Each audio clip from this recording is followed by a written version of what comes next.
Olá, queridos e queridas. Eu estou contando a história de Jesus, do livro O Maior Homem que Já Viveu, e hoje a história é Desmascarados pelas ilustrações dos vinhedos. Jesus está no templo. Ele acabou de embaraçar os líderes religiosos que exigiam saber com que autoridade ele fazia certas coisas.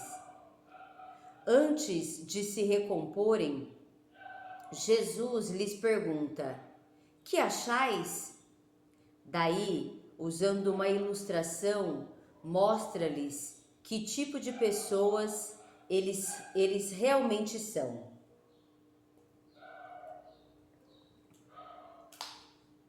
Um homem tinha 2 filhos, relata Jesus. Dirigindo-se ao primeiro, disse: Filho, vai trabalhar hoje no vinhedo. Em resposta, este lhe disse: Irei, Senhor. Mas não foi. Dirigindo-se ao segundo, disse-lhe a mesma coisa. E em resposta, este lhe disse: Não irei. Depois deplorou isso e foi. Qual dos dois fez a vontade do Pai? Pergunta Jesus. O que falou que Não iria, mas foi. Exatamente. O último, dizem-lhe os opositores. Com isto, Jesus explica: Deveras eu vos digo que os cobradores de impostos e as meretrizes entrarão na frente de vós no reino de Deus. Na verdade, os cobradores de impostos e as meretrizes, a princípio não quiseram servir a Deus. Mas então, a exemplo do que fez o segundo filho, arrependeram-se e o serviram. Por outro lado, os líderes religiosos, como o primeiro filho, professavam servir a Deus, só diziam, servir a Deus. Contudo, conforme Jesus diz, João, o batizador, veio a vós num caminho de justiça, mas vós não acreditastes nele. No entanto, os cobradores de impostos e as meretrizes acreditaram nele. E vós, embora visseis isto, não o deplorastes depois, a ponto de acreditardes nele. Jesus mostra a seguir que a falha dos líderes religiosos não está apenas em que negligenciam servir a Deus. Não, mas são homens realmente maus, iníquos. Havia um homem, dono de casa, relata Jesus, que plantou um vinhedo e pôs uma cerca em volta dele e escavou um lagar. E erigiu uma torre e o arredondou a lavra... E o arredondou não, desculpa. E o arrendou a lavradores.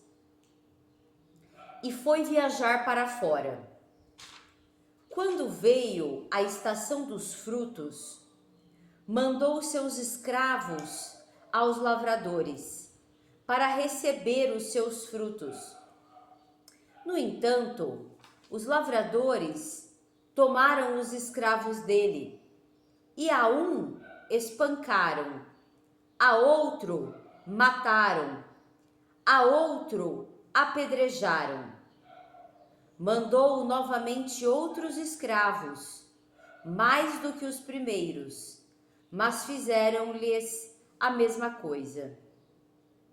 Os escravos, entre aspas, são os profetas do, entre aspas, dono da casa, que é Jeová Deus, enviados aos lavradores também, entre aspas, do seu vinhedo, porque é uma ilustração, é uma história para fazer uma analogia. Esses lavradores são os principais representantes da nação de Israel. Nação esta identificada na Bíblia como o vinhedo de Deus. Visto que os lavradores maltrataram e matam os escravos, né, entre aspas, Jesus explica.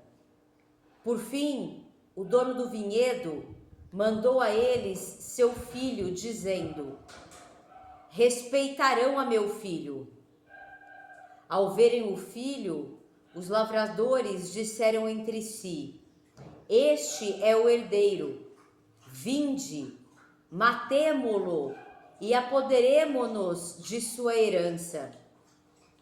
Tomando-o assim, lançaram-no fora do vinhedo e o mataram. Jesus pergunta então, dirigindo-se aos líderes religiosos: quando vier o dono do vinhedo, que fará aqueles lavradores? Eu sei. Eles vão fugir ou vão matar o próprio dono do vinhedo. Por serem maus, respondem os líderes religiosos. Não, agora o que fará? O que eles vão falar com Deus mesmo, né? Com Deus eles não vão conseguir fazer nada, né? Por serem maus, respondem os líderes religiosos, trará sobre eles uma destruição calamitosa e arrendará o vinhedo a outros lavradores, que lhe entregarão os frutos quando forem devidos. Isso que vai acontecer? É isso que aconteceu, né? Depois de alguns anos, Jerusalém foi destruído, né? Foi destruído, o povo ali também, né? Hoje em dia, pelos romanos. ele ainda tem Jerusalém? Existe? Ainda existe. Então, já tá tudo de boa? Ou tá eu não sei como que eles vivem lá, mas o que quer dizer aqui é que, tipo, aos líderes religiosos foi entregue a responsabilidade de eles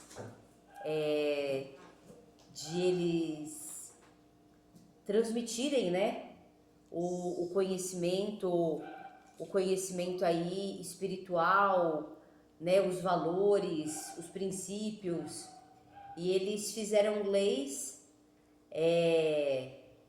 para os seus próprios benefícios, né, e para manter as pessoas submetidas por manipulação, por medo, né.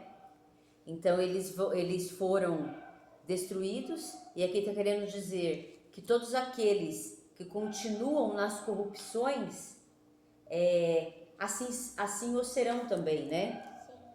E aqueles que se arrependem e seguem outro caminho são os que serão os novos lavradores e que vão poder, a partir também da sua transformação, contribuir com os outros, né? Sim. Assim, sem se aperceberem disso, os líderes religiosos julgam a si mesmos, pois estão incluídos entre os lavradores israelitas do vinhedo nacional de Jeová Israel. O fruto que Jeová espera de tais lavradores é fé em seu Filho, o verdadeiro Messias. Por falharem em produzir tal fruto, Jesus os adverte. Nunca lestes nas Escrituras? Aí ele fala o que está escrito nas Escrituras. A pedra que foi rejeitada pelos construtores é a que tem se tornado a principal pedra angular. Isso procede de Jeová e é maravilhoso aos nossos olhos. É por isso que vos digo, o reino de Deus vos será tirado e será dado a uma nação que produza os seus frutos. Também, quem cair sobre esta pedra será despedaçado. Quanto àquele sobre quem ela cair, será pulverizado por ela. Os escribas e os principais sacerdotes dão-se conta agora de que Jesus fala sobre eles e querem matá-lo, o herdeiro legítimo. Portanto, o privilégio de serem governantes no reino de Deus ser-lhes-á tirado como nação, e surgirá uma nova nação de vinhateiros, uma que produzirá frutos apropriados. Os líderes religiosos não tentam matar Jesus nessa ocasião, por temerem as multidões que o consideram profeta. Então essa é a lição de hoje, né? A gente até aqui, né, trouxe aqui no meio da história, né, realmente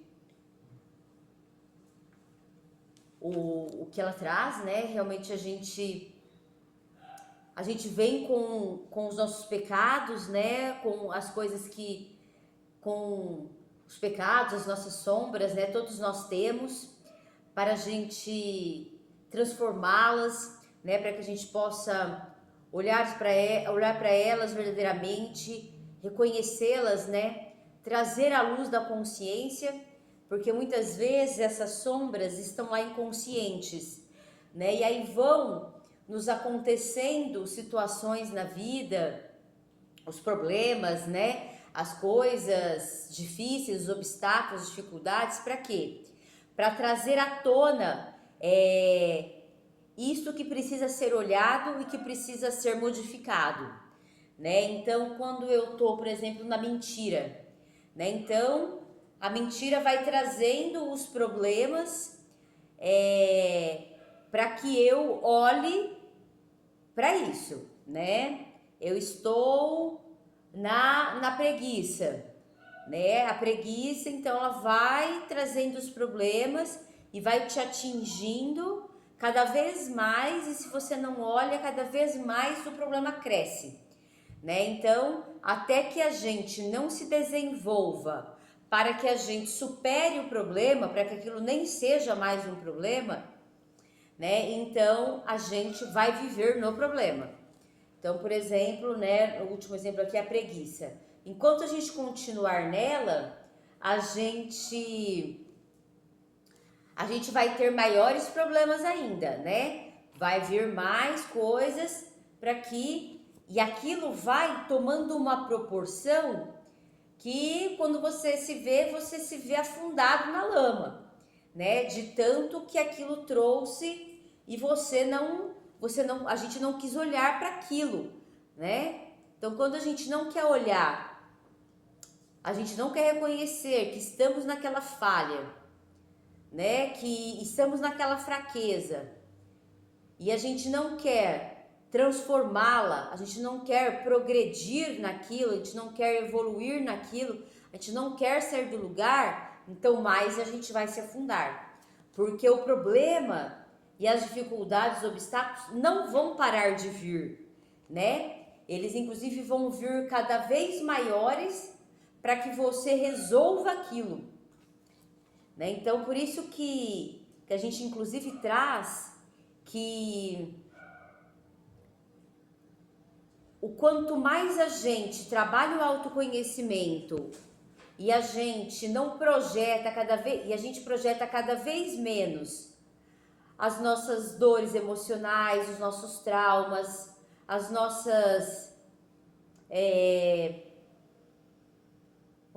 as nossas sombras, né, sobre os outros, sobre as crianças, né, sobre as pessoas ao nosso redor, mais a gente vai ter pessoas saudáveis, conscientes, responsáveis no mundo, né? Porque senão a gente continua essa reprodução e as pessoas, né, com quais ali cresceram com a gente, né, aprendendo com a gente, quanto mais a gente reproduz sobre elas, né, mais elas também vão ser aquilo e também vão reproduzir para o mundo, né, isso que elas aprenderam, né? E o que elas aprenderam não é a matéria ali intelectual da escola, né, que isso, inclusive, elas acabam esquecendo muito rapidamente, né? O verdadeiro aprendizado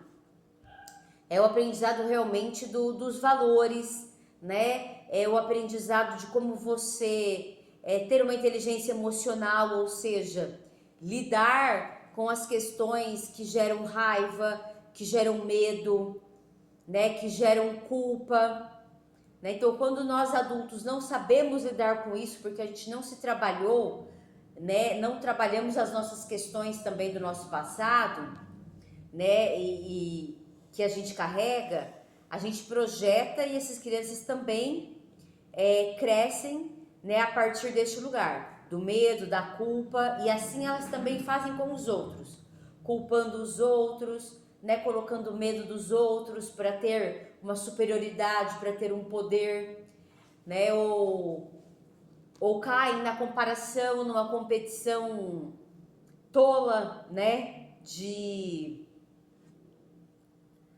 Eu sou a mais bonita, eu sou a mais isso, eu sou, sabe, né? Então geralmente ela tá caindo ali, né? Pela formação, pelos valores da arrogância, né? Da superioridade.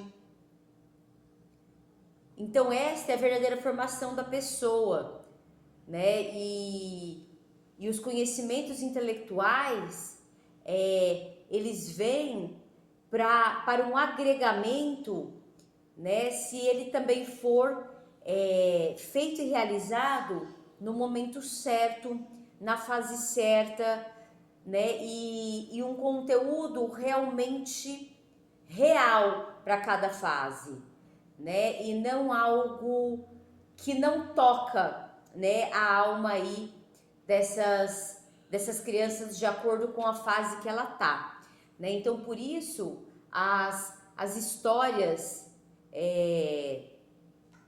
reais, né, das pessoas, histórias que realmente aconteceram, né, e conforme a idade existe um certo tipo de história que vai ser direcionada realmente para a alma, né, da criança, vai trazer também uma formação que faça sentido, né, e assim as outras matérias, né, também ser no momento apropriado para realmente acontecer a verdadeira aprendizagem, né, em conjunto com a aprendizagem que deve existir e que muitas vezes ainda hoje em dia é ignorada, né, de valores. O autoconhecimento ainda é ignorado, né, que teria que ser algo realmente assim, nas formações, realmente já intrínseco, né, porque senão a gente acaba nos nossos valores, nas nossas dores emocionais, nas nossas crenças que nós aprendemos e muitas vezes são equivocadas, nós acabamos errando de novo e de novo e de novo e de novo, né? E a gente não consegue acertar, não por falta de esforço ou de dedicação, mas exatamente por falta deste conhecimento, né? E essa busca do autoconhecimento e esta transformação, né? Então a gente realmente tem que buscar uma educação integral, né? E o desenvolvimento desse ser humano ser respeitado conforme o seu amadurecimento para as coisas, né? Tem que ser trazido conforme as necessidades e a fase em que aquela criança está vivendo, e não só o intelectual, né? O emocional, o físico e o espiritual. O espiritual, os valores, né? E os princípios fundamentais do universo, né? De Deus, e bem como a gente também trazer à tona o que essa pessoa trouxe para o mundo, ou seja, os seus talentos, né? Porque é a partir deles que essas pessoas vão conseguir verdadeiramente servir e contribuir para o mundo. Então hoje é isso. Se você gostou, deixe seu like, compartilhe aí com as pessoas que você sabe que queiram né, este olhar, essas reflexões, né, e a prática para a mudança. E se inscreva no canal e ative as notificações ative o sininho aí para receber mais notificações do meu conteúdo. Um grande beijo, um grande abraço e até a próxima.